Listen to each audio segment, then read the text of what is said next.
सकाळची सुरुवात रोजच्यासारखंच झाली होती, पण मला थोड्या वेळाच्या नंतर कॉल आला. इतकी छान गुड न्यूज भेटली ना, खूपच छान वाटलं. सांगते जरा काय झालं. तर सकाळी उठले मी, आंघोळ वगैरे करून आपले कामं आवरून स्वयंपाकाला लागली होती आणि तितक्यात कॉल आला मला. छान असं गुड न्यूज कळाली की आमच्या इथं लक्ष्मी आली म्हणून.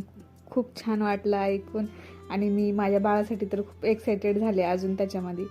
ते ऐकून दिवस कसं गेलं ते काही कळलंच नाही. मी व्लॉगिंग करायचं पण विसरून गेले होते. पण स्वयंपाक सगळं आवरून वगैरे जेवण करून आराम केलं थोडंसं आणि गावाकडनं सगळ्यांचा कॉल येत होता की मुलगी झाली म्हणून. खूप छान वाटलं. आजचा दिवस खूप छान, एकदम छान गेलेला आहे. त्या खुशीमुळे जेवण पण लेट झालं, भूकसुद्धा लागली नव्हती, इतकी खुशी वाटत होती ना. मग संध्याकाळी येते वेळेस त्यांनी माझ्यासाठी शेवपुरी आणली होती. त्यांना आधी कळालं होतं, नंतर मला कळालं की आम्ही मामी मामा झालोय म्हणून. खूप छान वाटलं. आजचा दिवस खूप छान गेला होता. तर आजच्यासाठी एवढंच. व्हिडिओ कसा वाटला नक्की कमेंट करून सांगा. कमेंट करून सांगायला विसरू नका. भेटूया पुढच्या व्लॉगला. बाय.